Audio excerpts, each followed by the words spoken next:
यह जगत सारा क्षणिक है और आत्मा एक नित्य है। आत्मा का अनुभव बस एकमात्र नित्य है।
चैतन्य स्वभावी भगवान आत्मा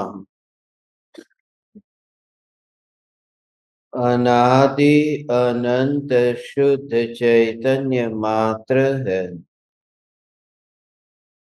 ज्ञान मात्र है।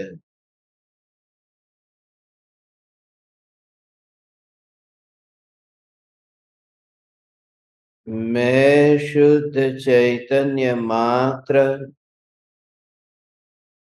ज्ञान मात्र भगवान आत्मा हूँ।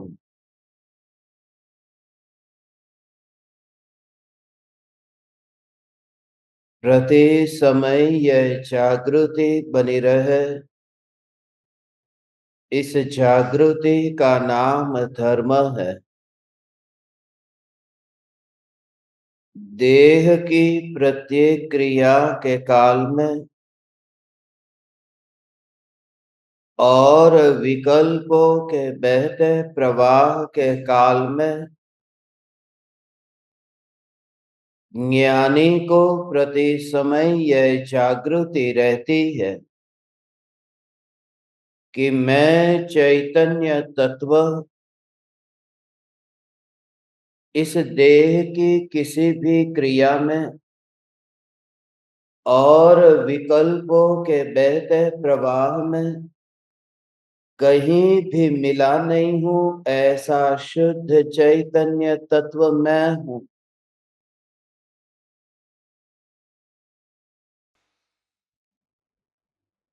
प्रति समय स्वयं की शुद्ध चैतन्य सत्ता का बोध आत्म जागृति ही धर्म है।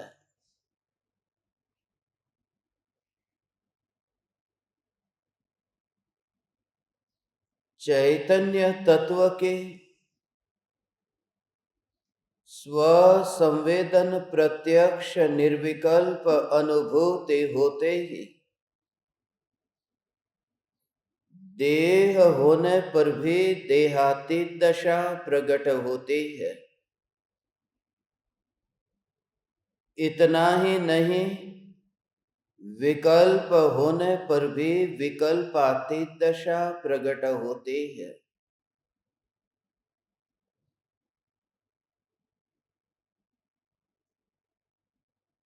इंद्रियों के निमित्त से जानने रूप परिणमित होता ज्ञान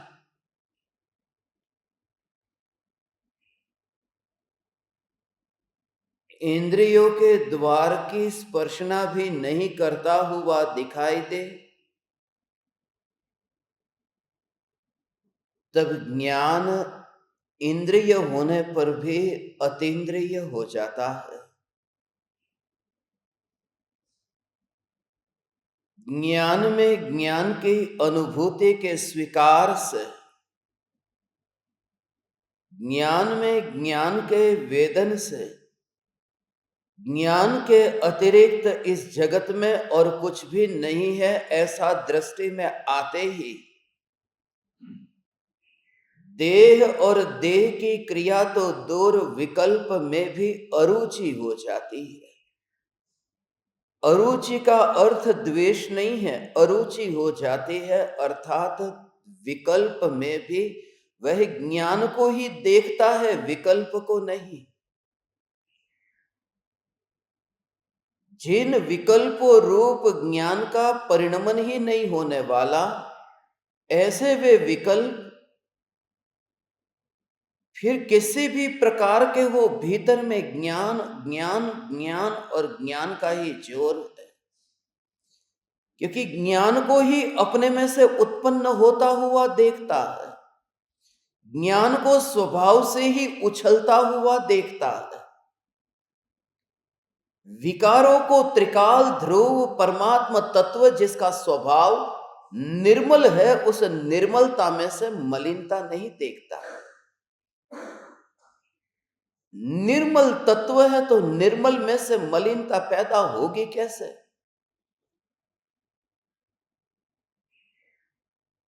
मलिनता पैदा हो सकती है क्योंकि आत्मा में एक वैभाविक नाम का गुण है, मगर वैभाविक गुण जिसके कारण तो परद्रव्य का लक्ष्य करे तो मलिनता उत्पन्न होगी, पर के संपर्क में जाकर के उसमें तन्मय हो जाए तो मलिनता होगी। मगर ज्ञान तो पर में तन्मय हुआ ही नहीं है, ज्ञान ने तो पर का आश्रय लिया ही नहीं है। वैभाविक गुण ज्ञान पर घटित नहीं होता, क्योंकि ज्ञान में विभाव रूप परिणमन है ही नहीं। जिस ज्ञान स्वभाव की बात है, इस ज्ञान स्वभाव में विभाव है ही नहीं। इसलिए आपने गुणस्थान की परिभाषा को पढ़ा कि मोह और योग के निमित्त से आत्मा के श्रद्धा और चारित्र गुण की तारतम्य रूप अवस्था को गुणस्थान कहते हैं। वो श्रद्धा और चारित्र गुण कहा, ज्ञान नहीं कहा, क्योंकि ज्ञान गुण का जो परिणमन है ऐसा शुद्ध निर्मल है कि उसमें आज तक कभी दोष नहीं लगा, क्योंकि ज्ञान ने पर का अवलंबन ही नहीं लिया। ज्ञान पर का अवलंबन भी नहीं लेता, पर में एकत्व भी नहीं करता और पर में लीन भी नहीं होता। ज्ञान उसी का नाम है जो ज्ञान ज्ञान में रह करके ही जानने रूप परिणमित हो और निर्लेप रहे, वही ज्ञान है।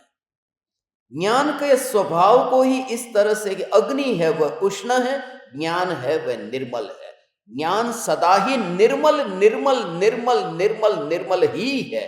फिर वह मति ज्ञान से केवल ज्ञान के भेद भले ही कितने भी किए जाए, ज्ञान निर्मल है सो निर्मल ही है, क्योंकि ज्ञेयों की और दृष्टि जाती है, निमित्तों की और दृष्टि जाती है, तब जाकर के लगता है कि यह ज्ञान पर लक्ष्य है, यह ज्ञान निमित्ताधीन है। जब मुझे दिखाई दिया कि सामने कौन है, नदी है, तालाब है, वन जंगल है, तो ज्ञान का विषय कोई पराया बना, तो फिर हुआ ये ज्ञान तो परलक्षी ज्ञान है। फिर ये जानने का जो कार्य है उसमें आंख निमित्त बनी, ये ध्वनि सुनने में कान निमित्त बने, तो फिर लगता है कि ये ज्ञान तो इंद्रियाधीन है। कभी पराधीन लगता है, कभी इंद्रियाधीन लगता है, मगर ज्ञान के स्वभाव को देखे तो जानन जानन जानन रूप जो परिणमन है वह अवलंबन नहीं लेता है, वह मांगता कुछ भी नहीं है, और उस समय मात्र जानना ही हो रहा है। ये जानना स्वतंत्र है और अनंत जीवों को इसी प्रकार से जानना जानना हो ही रहा है। इसलिए तो ज्ञानी को सभी आत्मा परमात्मा दिखाई देते हैं। परमात्मा किसके आधार पर देखोगे? कोई व्यक्ति किसी की हत्या कर देता है, फिर परमात्मा कैसे है वो? कोई व्यक्ति झूठ बोलता है, फिर भी परमात्मा कैसे है? पांचों पाप करे, 7 व्यसन का सेवन करे, अरे घोर मिथ्यात्व का सेवन करे, चारित्र की बात तो दूर, घोर मिथ्यात्व का सेवन करे, निगोदिया भी परमात्मा क्यों है? कुछ कारण तो होगा। आज किसी को हम करोड़पति कहते हैं, उसके पास करोड़ रुपए है। किसी को कहते हैं कि ये धनवान है, उसके पास धन है। किसी को कहते हैं कि ये रूपवान है, उसके पास रूप है। अब प्रत्येक आत्मा आत्मा परमात्मा कैसे हो गया? उसके पास ऐसा क्या है कि जिससे वह परमात्मा हो गया? ये परम शब्द कैसे लगा? परम शब्द लगा उसके नाम के आगे, उस पद को, जो पद कभी नीचे उतरा ही नहीं है, पद कभी गिरता नहीं है। पद पर बैठा हुआ नीचे गिर सकता है। जो व्यक्ति कुर्सी पर बैठा है वो नीचे गिर जाएगा, मगर कुर्सी कहां गिरेगी? पहाड़ के शिखर पर जो व्यक्ति बैठा है वो नीचे गिरेगा तो खाई में जाएगा, मगर शिखर कहां जाएगा? जो प्रत्येक आत्मा परमात्मा ही दिखाई देता है, उसका अर्थ है भगवान हे चैतन्य परमात्मा, ऐसा उसका भाव है, क्योंकि सभी को निर्मल ज्ञान सत्ता मात्र देखा है।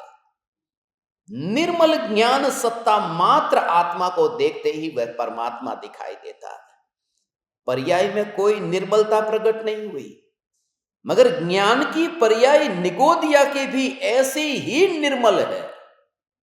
जैसी केवल ज्ञान की पर्याय निर्मल है, ऐसी निगोदिया का द्रव्य गुण की बात नहीं है भगवान। ये द्रव्य निर्मल है, गुण निर्मल है, ऐसी बात नहीं है। ज्ञान की पर्याय निर्मल है निगोदिया की। ऐसा निर्मल ज्ञान जिसकी पर्याय में है,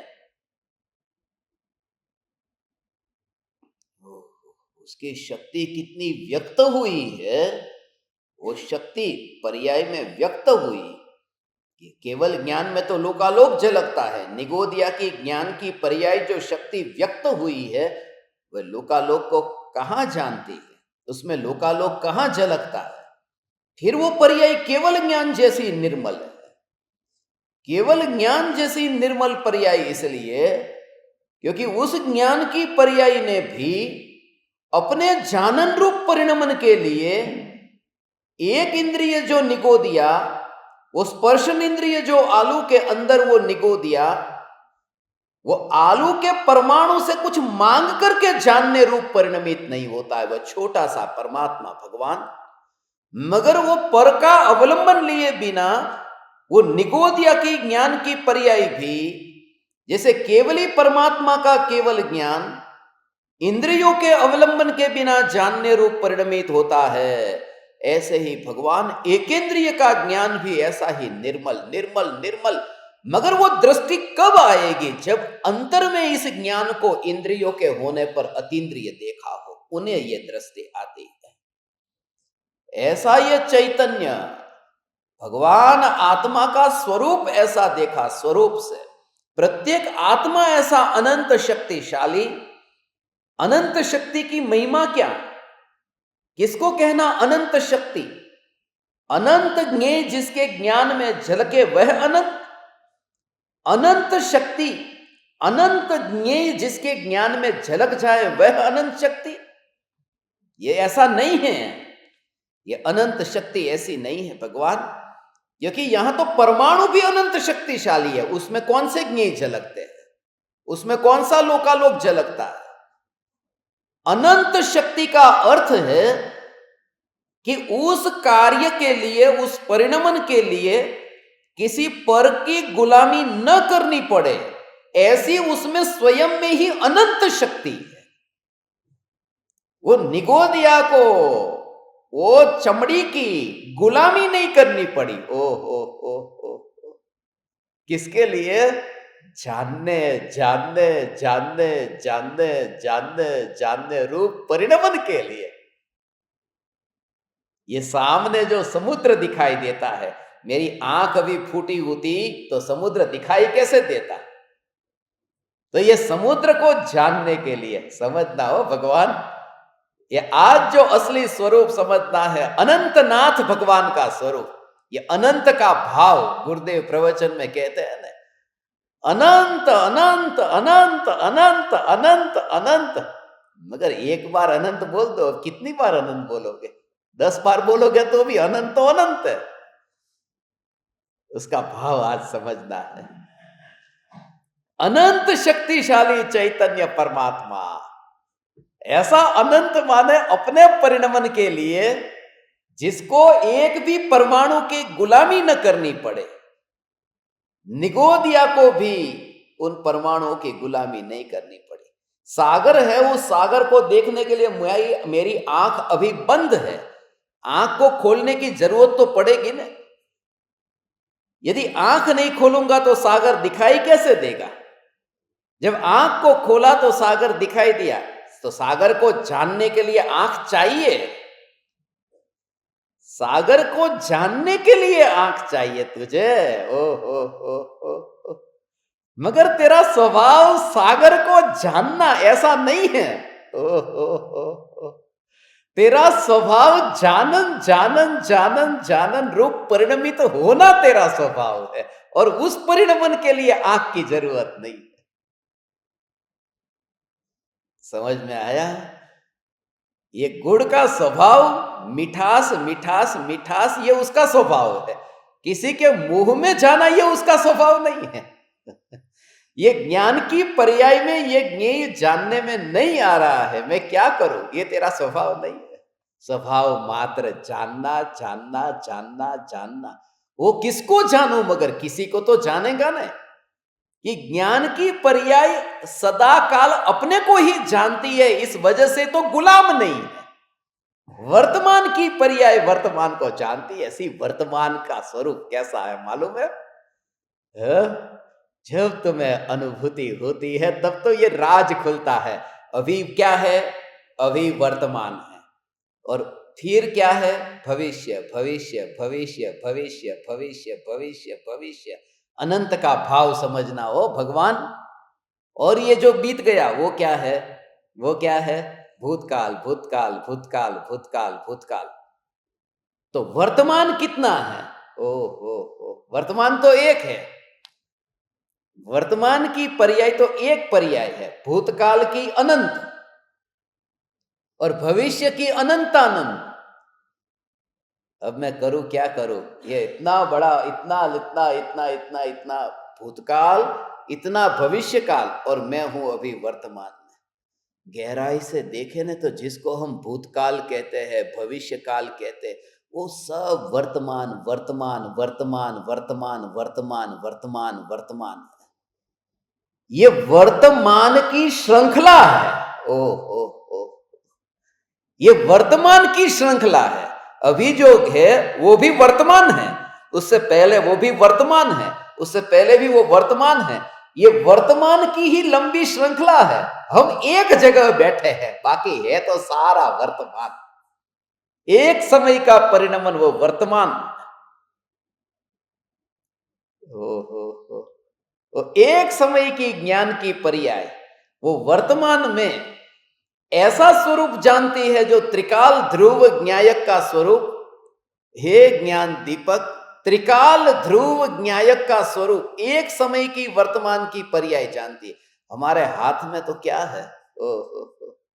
भूतकाल बीत गया, वो हमारे हाथ में नहीं है। भूतकाल हमारे हाथ में नहीं है, और भविष्य काल अभी आया नहीं है। आत्मा का कल्याण करने के लिए कितना पुरुषार्थ करना अनंत काल का सवाल है।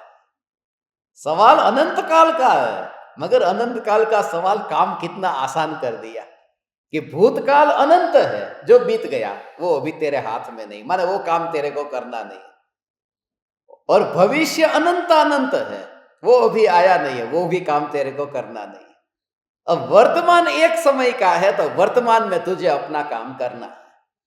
मगर एक समय का जो वर्तमान है वो हमारे ज्ञान में पकड़ में आता नहीं है, तो क्या करूं मैं? ऐसा स्वरूप है। वर्तमान तो एक समय का, एक समय पकड़ में नहीं आता। हमारे ज्ञान में एक समय पकड़ में नहीं आ सकता, मति ज्ञान श्रुत ज्ञान में एक एक समय पकड़ में नहीं आ सकता। तो कैसे करूं मैं आत्मा का कल्याण? एक समय पकड़ में नहीं आ सकता ने, मगर एक समय में वो सत्ता जो ध्रुव है वो पकड़ में आ सकती है। समय पकड़ में नहीं आ सकता, मगर समय में अनुभव में आया हुआ तत्व पकड़ में आ सकता है। कैसे? ओहो, समय को पकड़ा कैसे? ओहो, उसका उसका उसका जो अनुभव है एक समय में, जिस समय करंट लगा तो कितनी मिनट तक लगा कि एक समय, समय पकड़ में नहीं आता है, मगर उस समय में जो हुआ है वो पकड़ में आ गया। ऐसे ही वो एक समय पकड़ में नहीं आता, और समय को पकड़ने से मुझे क्या मतलब था? वो जो अनुभव हो गया ना, बस एक समय में भगवान। इसलिए समय की चिंता छोड़, तो भूत वर्तमान और भविष्य, वर्तमान की पर्याय में वर्तमान का विकल्प जब छूट जाता है, ओ उस समय प्रत्यक्ष दर्शन होता है। वो ये प्रत्यक्ष दर्शन, निर्विकल्प अनुभूति में स्व संवेदन प्रत्यक्ष अनुभव हुआ, तब इंद्रियों के परमाणु एक और पड़े। वो भगवान का समोसरण मैंने, गौतम स्वामी ने, ऐसे गौतम स्वामी ने प्रत्यक्ष महावीर भगवान के दर्शन किए, हमने तो नहीं किए, हमने नहीं किए। ओहो, देवागम स्तोत्र में आता है ना, आप्त मीमांसा में समंत भद्राचार्य कहते, सूक्ष्मांतरित दूरार्था प्रत्यक्षा कस्य चेद यथा अनुमेयत्व तो ज्ञादि रीति सर्वज्ञ संस्थिति। ऐसा गजब का भाव है उसका कि सूक्ष्म है, अंतरित है और दूरवर्ती ऐसे पदार्थ है। सूक्ष्म माने छोटे छोटे परमाणु,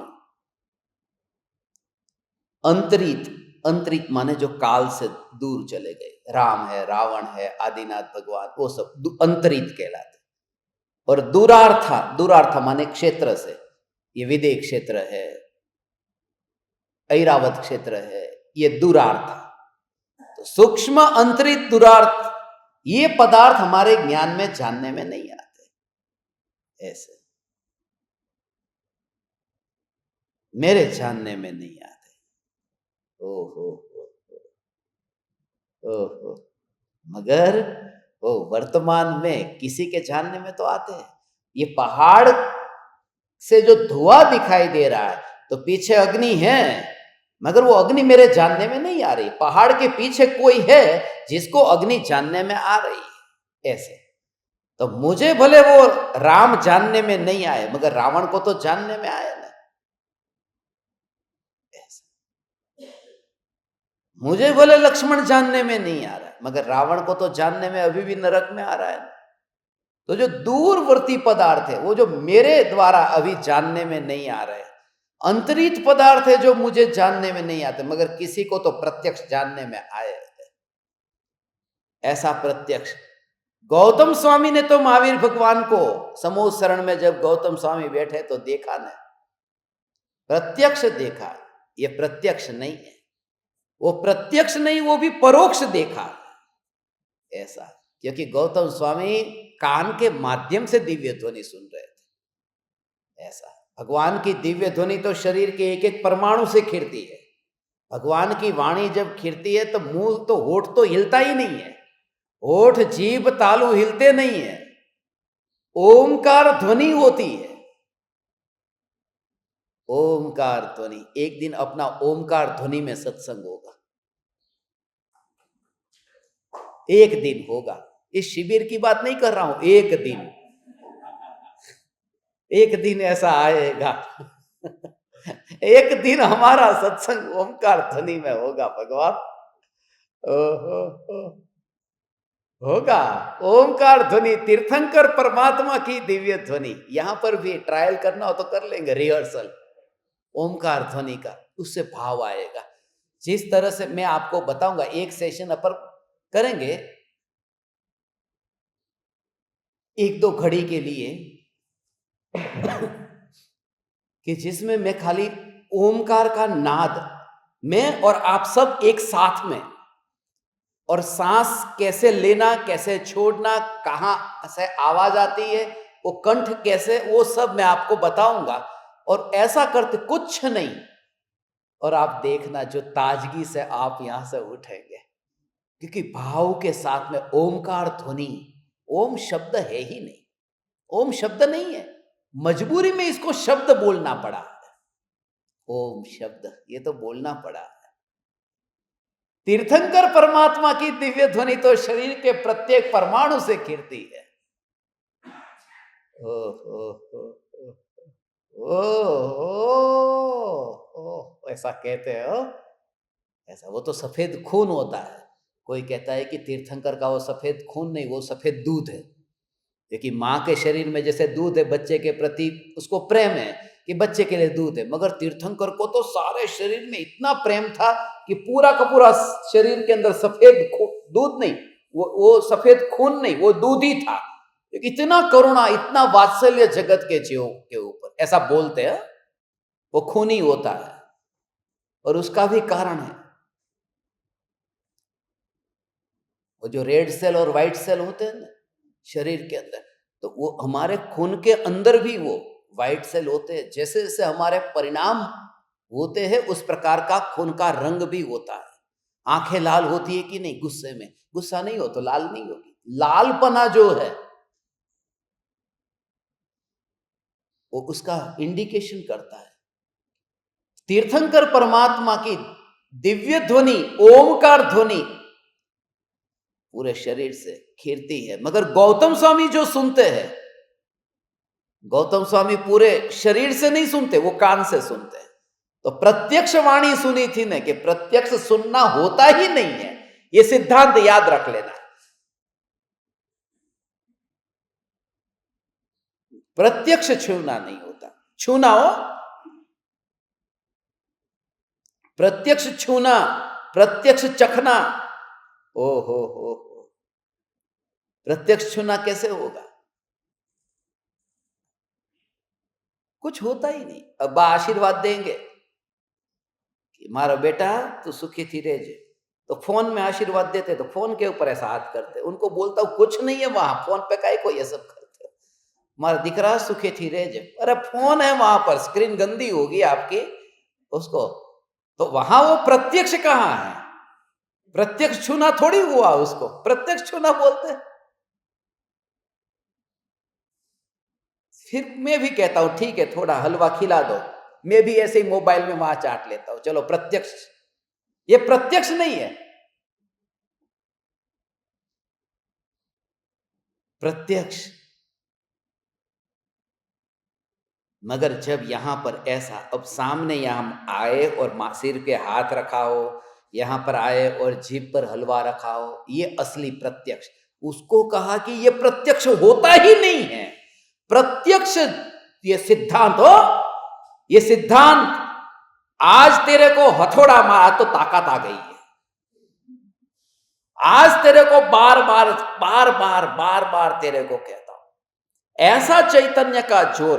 प्रत्यक्ष छूना होता नहीं है, प्रत्यक्ष चखना होता नहीं है, प्रत्यक्ष सूंघना होता नहीं है, प्रत्यक्ष देखना होता नहीं है, प्रत्यक्ष सुनना होता नहीं है, और प्रत्यक्ष सोचना होता नहीं है।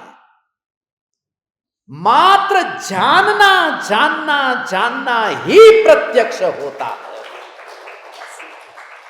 क्योंकि जब तुमने छूना कह दिया तो हाथ आ गया, उसमें प्रत्यक्ष कहां रहा? चखना कहा तो जीभ आ गई, प्रत्यक्ष कहां रहा? ये 5 इंद्रिय तो मन आ गया, तो प्रत्यक्ष कहां रहा?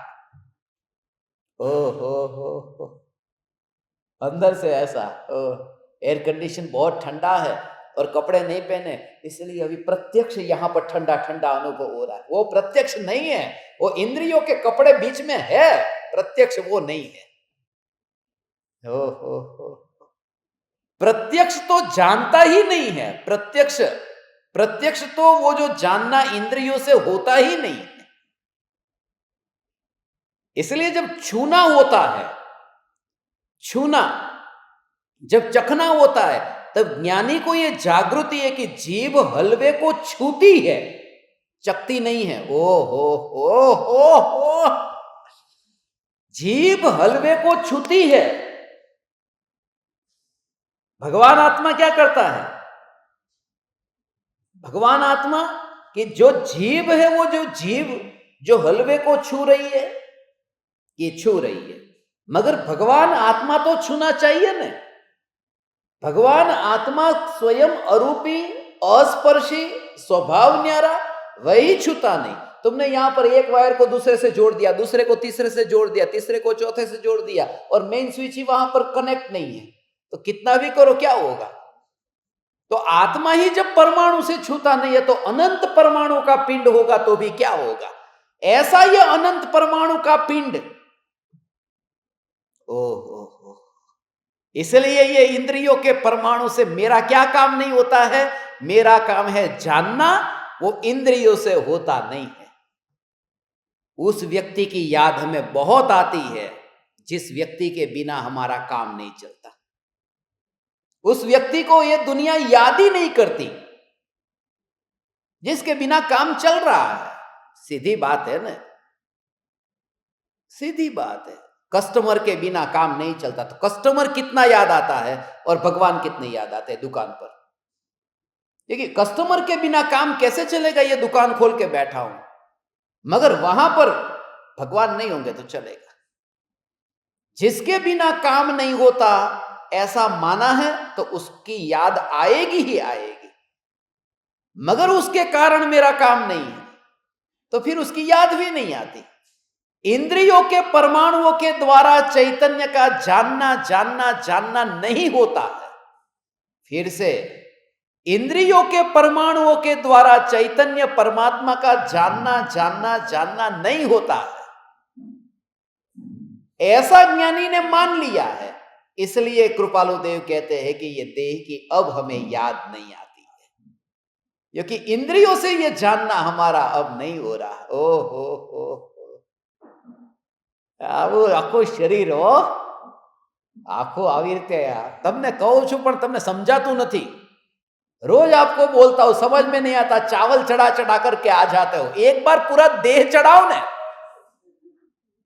एक बार ये पूरा का पूरा देह। ओ और वो तभी हो सकता है, सामूहिक पूजा में नहीं होगा, अकेले पूजा करोगे तब होगा। समूह में तो ये कर के बाद में दूसरा लेना ही पड़ेगा। पास में कोई ना कोई बैठा है, इसलिए ये देह के परमाणुओं को भगवान ज्ञान की अनुभूति, ये चैतन्य परमात्मा की अनुभूति, ये ज्ञान की अनुभूति, ये इंद्रियों के परमाणु से नहीं होती। इसलिए प्रत्यक्ष जो जानना है वो ज्ञान से ही होता है, ज्ञान का ही होता है, ज्ञान में ही होता है। इसलिए इंद्रियों के परमाणु से नहीं होता। ऐसा ये अनंत अनंत अनंत अनंत शक्तिशाली ये भगवान आत्मा। ओ हो।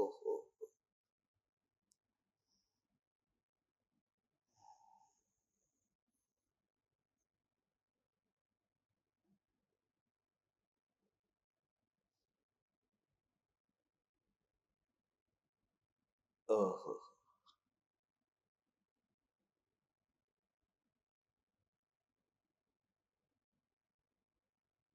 हे ज्ञान दीपक, हे चैतन्य परमात्मा, मैं ऐसा अनंत शक्तिशाली परमात्मा जो प्रत्यक्ष अपने को ही जान सकता हूं, पराये को नहीं।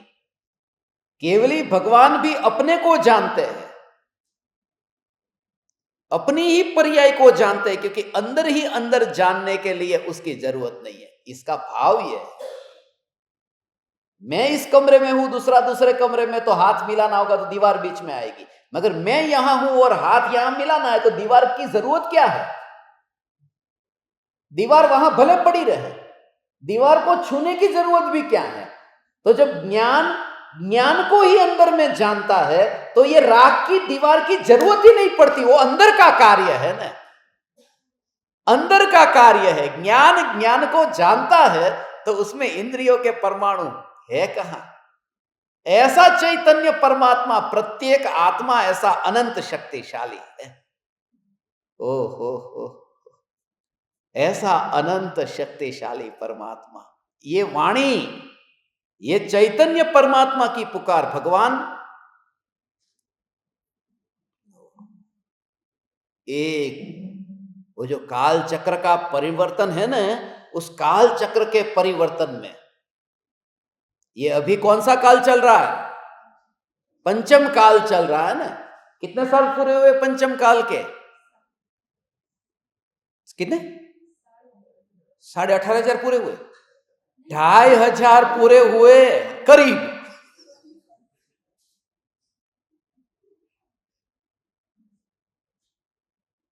मेरे ख्याल से उर्दू में जवाब दिया कुछ पीछे से, वो 2,500 साल लगभग पूरे हुए। ये जो अवसर्पिणी काल चल रहा है, ऐसा नीचा काल जिसमें चारों ओर हिंसा, पाप, ऐसा ये अवसर्पिणी काल चल रहा है, कलयुग। ओ हो, ये कलयुग चल रहा है। ऐसे इस कलयुग में ओ हो, एक काल नीचे जाता है फिर ऊपर आता है, माने 1 से लेके 6 तक, फिर 6 से लेकर के ऊपर 1 तक, ऐसा ये 20 कोड़ा कोड़ी सागरोपम वर्ष का वो ऐसा काल चक्र यहां पर चलता ही रहता है, चलता ही रहता है।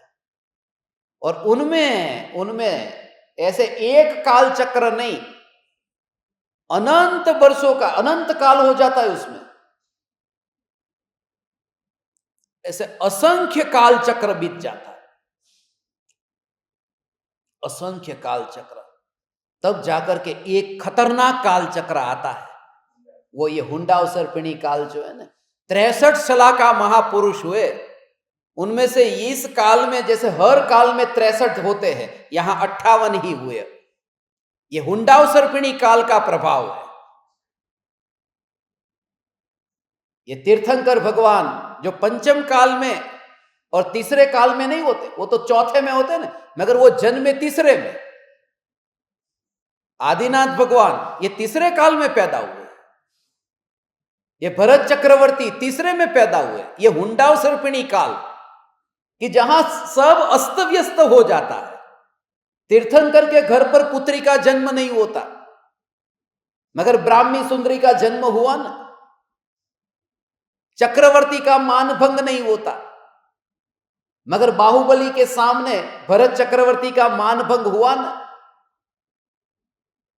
ऐसे ही दो तीर्थंकर के बीच में वो धर्म का लोप नहीं होता, एक तीर्थंकर दूसरे तीर्थंकर, ऐसे धर्म का लोप नहीं होता। मगर 9 से लेकर के 16वें तीर्थंकर तक बीच में धर्म का लोप होता रहा। यह सब हुंडावसर्पिणी काल का प्रभाव है। 5 तीर्थंकर बालयती हुए, यह भी हुंडावसर्पिणी काल का प्रभाव है। ये जो इतना नीचे से नीचा जो काल है, तीर्थंकर को मुनि अवस्था में भी उपसर्ग नहीं होता। ये हुंडावसर्पिणी काल में ही मुनि अवस्था में उपसर्ग हुआ। 7वें तीर्थंकर को हुआ, सुपार्श्वनाथ का अपन ने लिया था, पूर्व भव का बैरी। 23वें तीर्थंकर पर उपसर्ग हुआ, और महावीर भगवान पर भी उपसर्ग हुआ मुनि अवस्था में। सुना था ना वो पूर्व भव का कौन था वह? आपके ही गांव का था, उज्जैन का। हाँ, उज्जैन का ही था। वहां पर है एक अति मुक्तक नाम का स्मशान है, महावीर भगवान के टाइम पे था, उसका नाम अति मुक्तक था। है अभी स्मशान है वहां अति मुक्तक नाम का? नहीं है ना, अभी तो नाम भी बदल गया होगा। मगर उज्जैन के थे, वहां पर उज्जैनी नगरी के अंदर महावीर भगवान शमशान में, शमशान में मंदिर बनाए ना। हाँ, मंदिर बन गया, शमशान को मंदिर बना दिया। फिर वही यूज टू हो जाएंगे मंदिर में। शमशान को तो शमशान ही रखना था, जिससे दूसरा जाए और उसको भी ये बोध हो, मगर ऐसा हुआ। ओहो, ऐसा ये नीचा जो काल है, ऐसे नीचे काल में संभव ही नहीं था ये मिलना। माने ऐसा लगता है कि ऐसे हुंडावसर्पिणी काल में एक साथ इतनी अतिवृष्टि, अनावृष्टि, इतना प्रलय, ये कोरोना ऐसे ही नहीं आया। ये तो हुंडासर्पिणी काल में ऐसे कितनी बार ऐसा होगा कि पूरी पृथ्वी पर एक साथ में इतना रोग आएगा, विश्व युद्ध होगा, महायुद्ध होगा, सब संहार होगा, नाश होगा। और ऐसे इस काल में हमारा यहां जन्म हुआ है भगवान, और ये जन्म होकर के ये सुनने को मिले कि तू तीन लोक का नाथ परमात्मा तू खुद है, जो इंद्रियों से जानता ही नहीं है। આવી વાત આમ આવે ને તો ઊભો થઈને નાચવા માંડે, હજી કોઈ નાચતું કેમ નથી? આવી રીતે આ વાત સાંભળી નથી, ઓ આવો ત્રણ લોકનો નાથ પરમાત્મા, ऐसा तीन लोक का नाथ परमात्मा।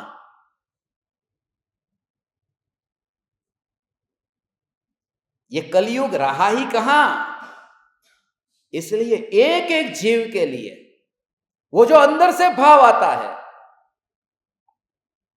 आ बेन शू करे छे?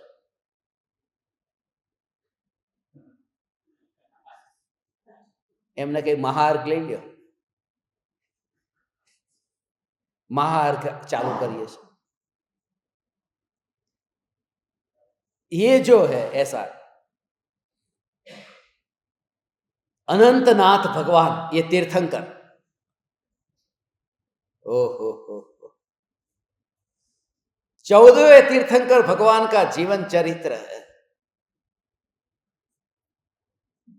14वें तीर्थंकर अनंतनाथ, अनंतनाथ भगवान। धातकी खंड में अरिष्ट नाम की नगरी है, वहां पर पूर्व भव में थे, पद्मरथ नाम के राजा थे। वहां पर स्वयं प्रभु नाम के जिनेन्द्र भगवान का योग मिला और क्षणभंगुरता का बोध हुआ। वहां पर मुनि धर्म अंगीकार किया, तीर्थंकर प्रकृति बंधी, अच्युत स्वर्ग में इंद्र के रूप में जन्मे और फिर यहां मनुष्य भव में आए। ये अयोध्या में जन्मे, ये अयोध्या में फिर ये 5वें तीर्थंकर। पहले 4 तो हो गए, ये अयोध्या की भूमि हो, ये भी नियम है 24 के 24 तीर्थंकर भगवान अयोध्या में जन्मते हैं। आप में से कोई गया है अयोध्या? राम मंदिर देखने गए थे? अच्छा, अयोध्या, अयोध्या भी अपन को जाना है, एक बार उस भूमि पर भी जाना है। हम अयोध्या नहीं जाते हैं, सम्यक शिखर जाते हैं। क्यों? क्योंकि हमें जन्म नहीं लेना, हमें तो मोक्ष में जाना है, इसलिए हम अयोध्या नहीं जाते, हम तो सम्यक शिखर जाते हैं जहां से निर्वाण होता है।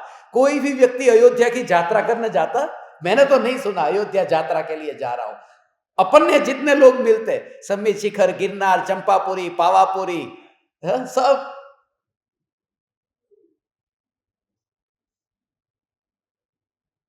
सिंहसेन और जय श्यामा, ये पिता और माता थे अनंतनाथ भगवान के।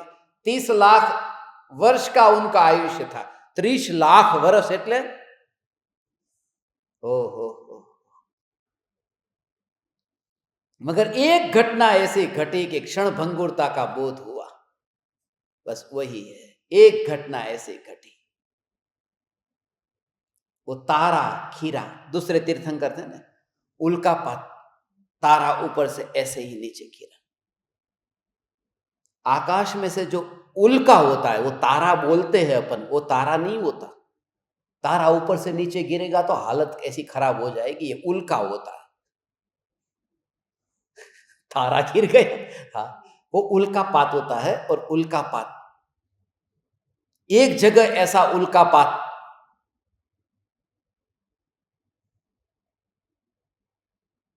कितने वर्षों पहले हुआ था।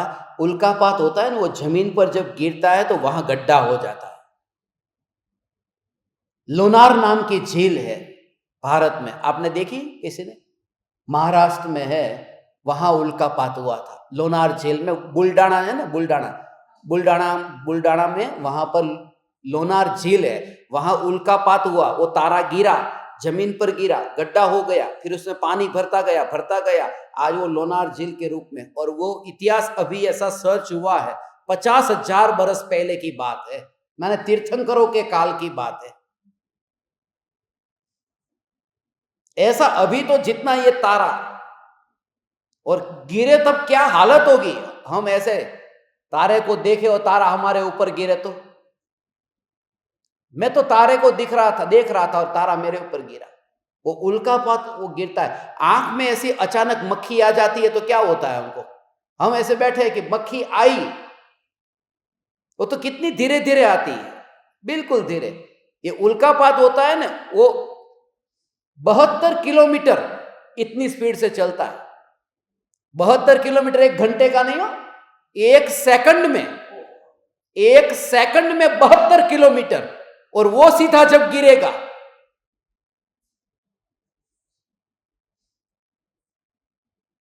तो हालत क्या हो जाएगी शरीर की, उसका खाली विचार करो। अनंतनाथ भगवान को ऐसा, ओ हो,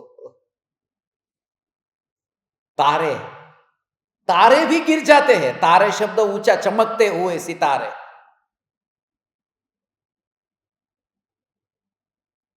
अपन कहते हैं वो आकाश में उड़ता है, उसको सितारे बहुत दिखते हैं, माने वो एक अहंकार का प्रतीक है। वो है नजर में सितारे चमकने लगे, बुझाने लगी आरती का दिया, ऐसा कुछ है। वो सितारे माने आकाश में, इसलिए तो कहते हैं ये फिल्मी सितारे, फिल्म स्टार, ये स्टार है, बहुत आकाश में उड़ रहा है अभी, मगर कब नीचे गिर जाएगा पता नहीं। 1000 बिस्किट की फैक्ट्री खोल सके ऐसा वह आदमी, उसका ठाठ तुम देखो। इंडोनेशिया मैंने उसको देखा ऐसा उसका ठाठ, उसके कपड़े, उसकी गाड़ी। मगर जिस दिन वो सुनामी आया और वहां उसके बाद वो बाहर गया था ऐसे बिस्किट के पैकेट के लिए कतार में ऐसे खड़ा है, कोई दे दो, एक एक एक, एक पैकेट दे दो मेरे को। और वो दोनों स्थिति को मैंने देखा कि कभी 1000 फैक्ट्री खोल सकता है और कभी ऐसा।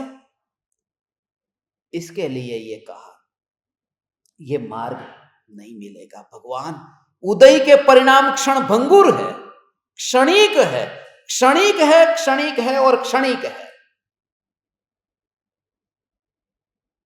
इसलिए सभी को उस परमात्मा दृष्टि से देखो, परमात्मा दृष्टि से। जैसा मैं अपने को चैतन्य परमात्मा के रूप में देखता हूं, वो बहुत उछला, बहुत उछला। तुम आसमान की चाहे जितनी बुलंदियां छू लो, तुम्हारी आखिरी मंजिल जमीन होगी। क्योंकि आकाश में स्मशान नहीं बने, गिरना तो नीचे ही होगा। ऊपर कहां झलेंगे, स्मशान में ही आना होगा। એટલા માટે खबर नहीं, पता नहीं है कौन यहां पर कौन यहां। कभी वो जो राजा का रोल करता है, कभी वो भिखारी का रोल करने लगता है। फिल्म के पात्र बदलते हैं ना, बदलते रहते हैं। कभी कुली का रोल मिल जाता है, कभी शहनशाह का रोल मिल जाता है। फिल्म स्टार को तो कुली से फिल्म स्टार। इसके लिए एक ही जागृति, ये जो चैतन्य परमात्मा का मार्ग है। बस यहां पर कोई भी जीव अनंत शक्ति, ये अनंत का भाव आया, ये भी अनंत शक्तिशाली चैतन्य परमात्मा है। और ऐसा जब आप देखोगे तो किसी भी आत्मा में देह वाली दृष्टि ही नहीं रहेगी। किसी भी आत्मा में देह वाली उदयाधीन दृष्टि, उदय ही नजर में नहीं आता। उसके पाप का उदय, उसके पुण्य का उदय, ये नजर में ही नहीं आता। ओ આવું છે, આવું છે। એક ભિખારી એ રાજાની પાસે જઈને કહે છે કે રાજાને કયો કે હું આવ્યો છું મળવા। કે કોણ છો ભાઈ તું? તો કે રાજાનો સાઢુ ભાઈ છું। હવે હતો હાવ ભિખારી જેવો અને રાજાનો સાઢુ ભાઈ। તો ચોકીદારે કીધું રાજાને તમારો સાઢુ ભાઈ આવ્યો છે। રાજા કે મારી તો કોઈ સાળી નથી અને આ સાઢુ ભાઈ આવ્યો ક્યાંથી? સાળી હોવી તો જોઈએ ને, અને મારી વાઈફે કોઈ દી બતાવ્યું નથી। ખબર હોત સાળી છે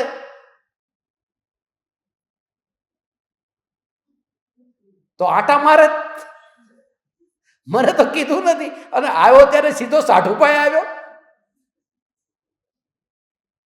પણ એ જે આવ્યો તો એ ગજબનો હતો। એણે કીધું કે મહારાજને કયો આ પુણ્ય અને પાપ બે બેનું છે, એ પુણ્યને પરણ્યા છે, હું પાપને પરણ્યો છું. અમે સગામાં તો સાઢુ ભાઈ થયા. ओहो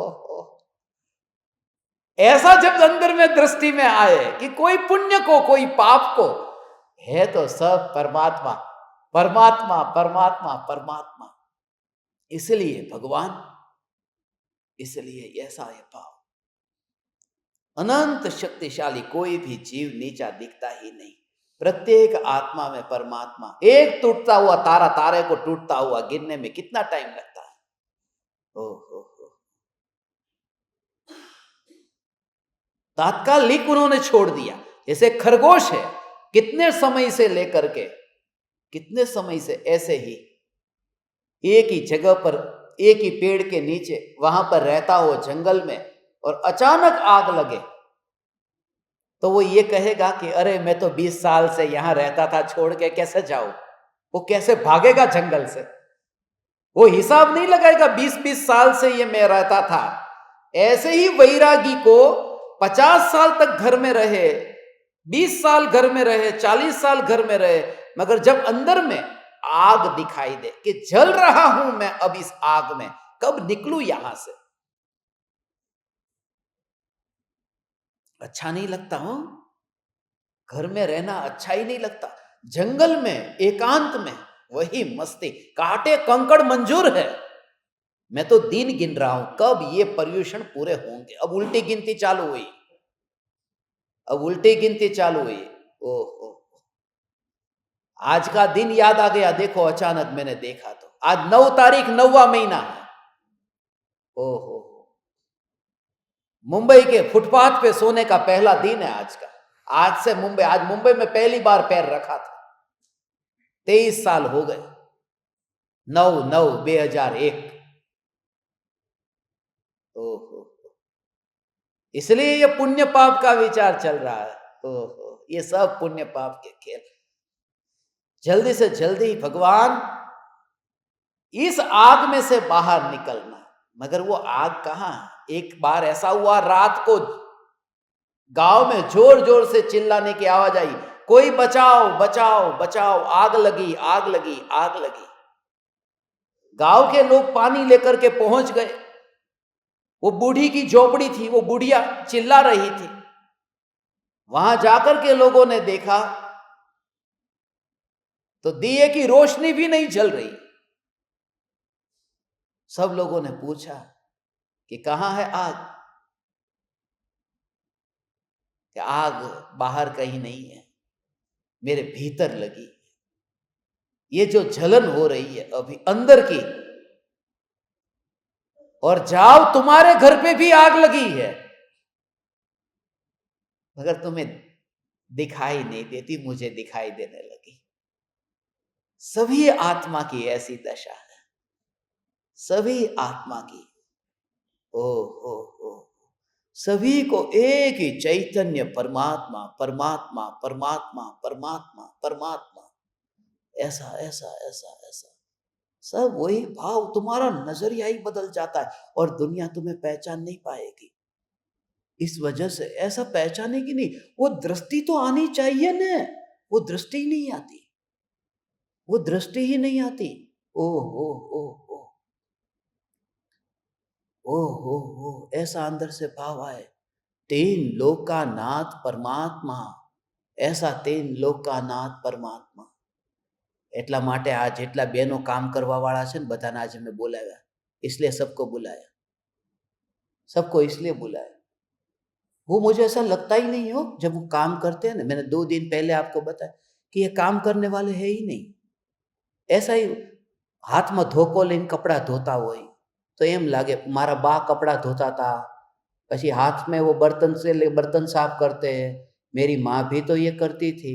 ये सब 3 लोक के नाथ परमात्मा, और उनका भी आत्मा अपने में ऐसा लीन होकर के सिद्धशिला पर विराजमान हो.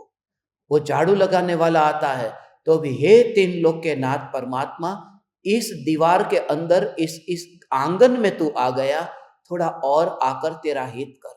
मुझे ऐसा ही भाव आया. 1 घंटे काम नहीं करेंगे दुनिया लूट जाएगी, कोई बात नहीं, उनके घर में अनाज दाना पानी सब भर दूंगा मैं। मगर ये परमात्मा की बात यहाँ आकर के ऐसा अंदर से ये भाव, मगर गिनती करने वाले को पता नहीं चलेगा। गिनती करेगा, अरे ये तो ऐसा, ये तो वैसा। मैं तो बहुत बहुत बार को कहता हूं, ऐसा सबके लिए, उनके घर पे उनके पति है, उनके बेटे हैं, उनके बच्चे हैं, सबको इतना वात्सल्य, सबको एक सा परमात्मा परमात्मा परमात्मा। और जब तुम्हारा आत्मा पूरी तरह से ऐसा हो जाए ना, फिर तुम देखो तुम्हारे अंतर में इतनी सहज शांति रहती। और उस समय क्या होगा कि जब तुम देह में से उस समय बाहर निकलोगे ने, मरते हुए व्यक्ति को जो पीड़ा होती है भगवान, वो पीड़ा इस वजह से होती है, मैंने जिंदगी में कुछ अपराध किया है। और अपराधी हमेशा डरता डरता मरता है। जिसने अपराध नहीं किया वो डरता नहीं है, वो डरता नहीं है। मैं तो आप सभी ज्ञान दीपकों को जो सुन रहे हैं अपने अपने घर पर बैठे बैठे, मैं आप सभी को कहता हूं, भगवान पर्युषण पर्व चल रहे हैं, एक बार अपने काम वाले भाई को, झाड़ू लगाने वाले को, एक बार उनके साथ में बैठ करके एक बार भोजन करो, उन्हें प्रेम दो, उन्हें वात्सल्य दो। वो है तो तुम अभी सत्संग में बैठ पा रहे हो, नहीं तो तुम भी धोखा लेके कपड़ा धोते। वो है तो तुम अभी बैठ पा रहे हो, वरना तुम्हें अभी किचन में जाकर के पति के लिए बच्चों के लिए खाना बनाना पड़ता। और एक बात मैं तुमसे कह दूं, पैसे की वजह से दिमाग में ये भूसा भर के मत रखना, काम पैसे से नहीं होता। वो करोड़पति भीख मांगता था बिस्किट के लिए, सब कुछ लूट गया। 15,000 करोड़ की पार्टी थी जसलोक हॉस्पिटल के पास में मुंबई में। गुरुदेव ने जहां देह छोड़ा उसके बाहर पेडर रोड के ऊपर पानी पानी ऐसा करके वहां पर ही मर गया। मैंने अपनी आंखों से देखा है, वहां मैं जा रहा था। 15,000 करोड़ की पार्टी, उसके बेटे को बुलाया जसलोक हॉस्पिटल के बिल्कुल सामने मुंबई में पेडर रोड पे। और गुरुदेव को 1 रुपया गुरुदेव के पास में नहीं था। और जसलोक हॉस्पिटल में गुरुदेव की ट्रीटमेंट हो गई। जिसकी जेब में रुपया नहीं है वो जसलोक हॉस्पिटल में जाता है, ट्रीटमेंट हो जाती है। मैं ये कहता हूं कि सब उदय के ऊपर छोड़, तू तेरे भाव अच्छे रख, तेरे भाव में पूरा समर्पण, कंप्लीट डिवोशन, और उसी का नाम दीवानापन है, वो पागलपन है। इसलिए मैं कहता हूं, मुझे समझना शायद मेरे जाने के बाद ही लोग समझेंगे, क्योंकि तुम अभी उस स्वरूप के अंदर आकर के जब तुम करोगे तो पूरी की पूरी पकड़ छूट जाएगी। पूरी एक एक परमाणु तुम्हें उड़ता हुआ जब दिखाई दे, तुम्हें जब अपनी राख आकाश में उड़ती हुई दिखाई दे इस देह की, तब तुम्हें कोई व्यक्ति चौकीदार कैसे दिखाई देगा? कोई व्यक्ति तुम्हें पापी कैसे दिखाई देगा? झाड़ू वाला कैसे दिखाई देगा?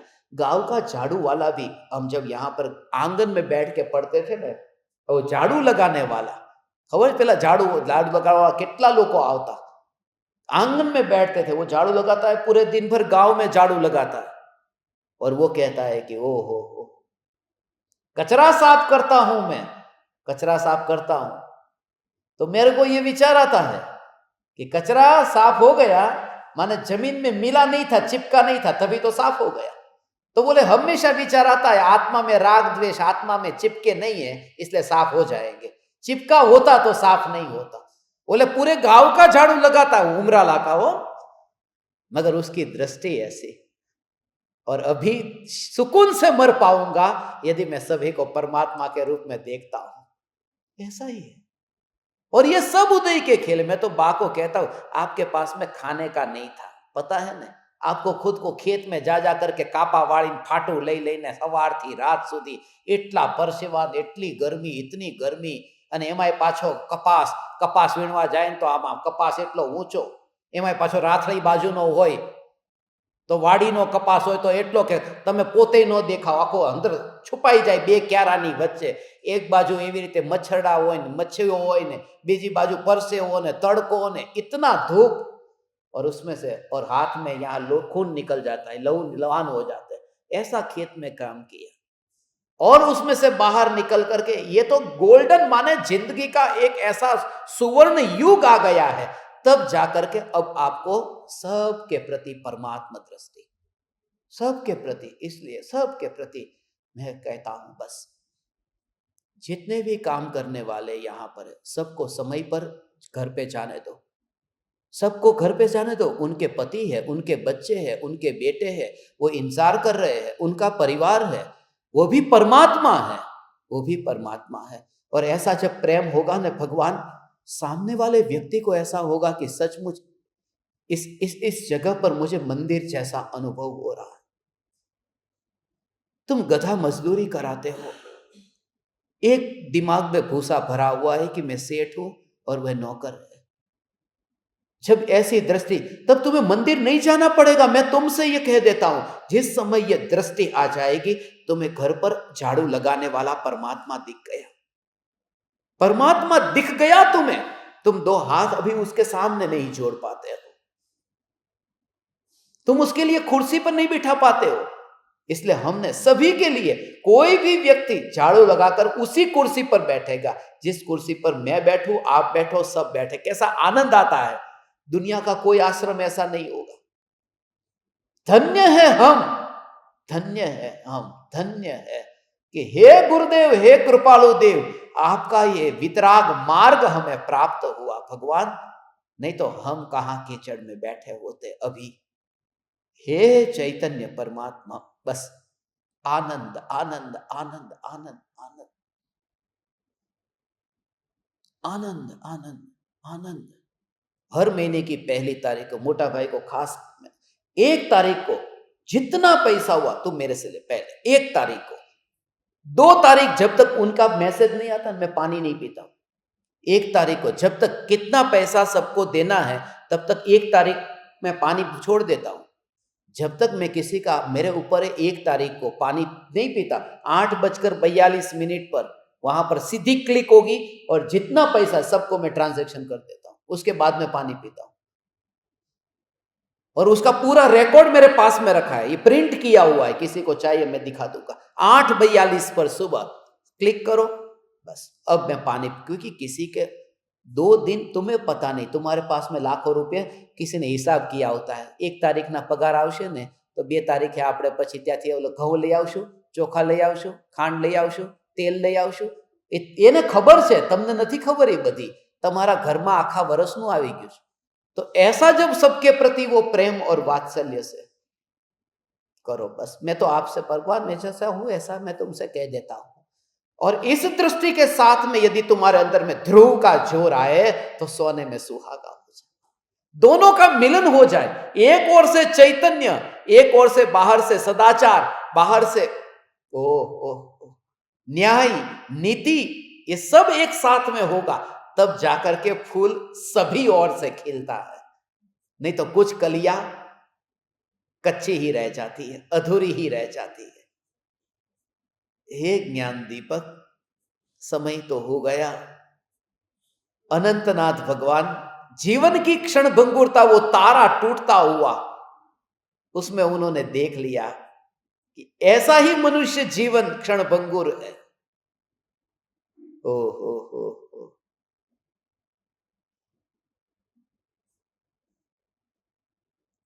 छोड़ करके वन में विहार कर गए, अनंतनाथ अनंत की यात्रा की ओर चले गए। सागर दत्ता नाम की उनकी पालकी थी, 1000 राजा को भी उनके साथ वैराग्य आया। जब भी ये मैं विचार करता हूं उनके साथ में, ये सब भी तैयार थे, इनका भी बिल्कुल किनारा आ गया था।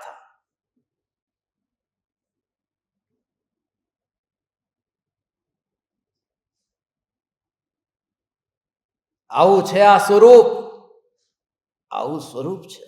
ઓહો, આવું સ્વરૂપ છે।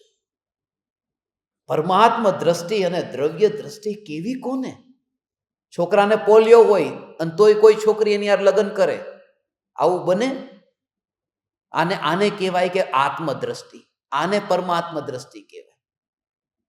इनको है बेटे को, मगर तो भी कि नहीं ये परमात्मा है, शरीर को क्या देखना, आवी दृष्टि। ऐसी दृष्टि। सुनना आसान है, बोलना आसान है, मगर जीवन में प्रयोग आए तब वो जो आए, ओ हो। और वो तो बहुत बहुत माने बहुत, ओ हो। ये कोई ही जीव पूर्व भव का संस्कार वाला हो, हे ज्ञान दीपक 50 गणधर और 5000 केवली जिनके समोसरण में 66,000 मुनिराज, 1,60,000 आर्जिका जिनके समोसरण में विराजमान थे, 2 लाख श्रावक और 4 लाख श्राविका जिनके समोसरण में विराजमान थे। ये उस समय से चल रहा है, 2 लाख से 4 लाख, पुरुष आधे और स्त्री डबल। यहां भी देखो ना, इधर जितने उससे डबल उधर है।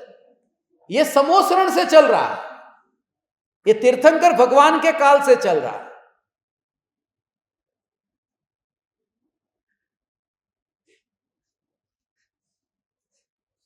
ऐसा स्वयंभू प्रभु की टोक से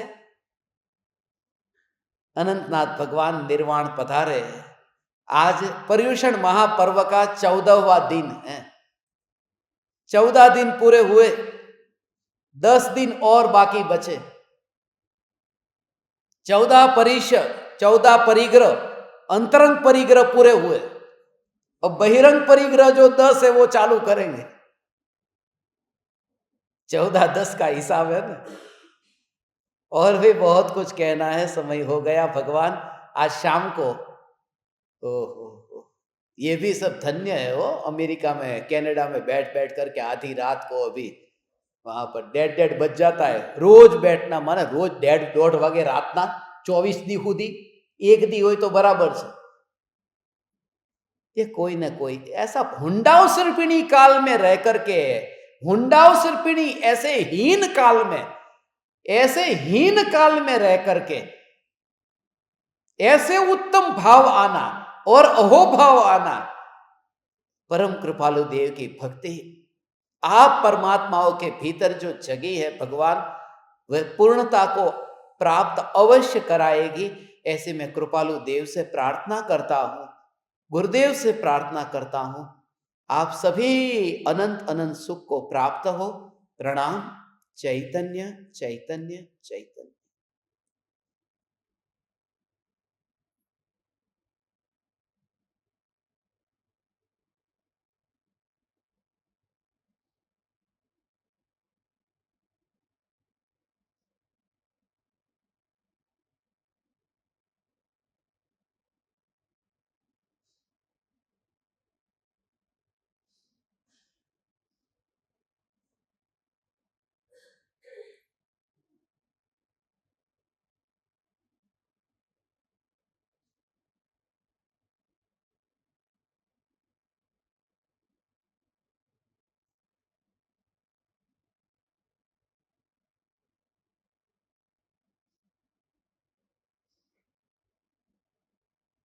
अहो अहो श्री सद्गुरु करुणा सिंधु अपार, इस पामर पर प्रभु किया अहो अहो उपकार, अहो अहो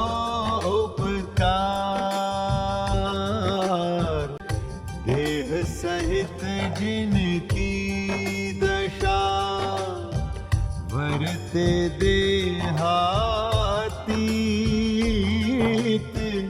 उन ज्ञानी के चरण में हो वंदन अगणित, हो वंदन अगणित।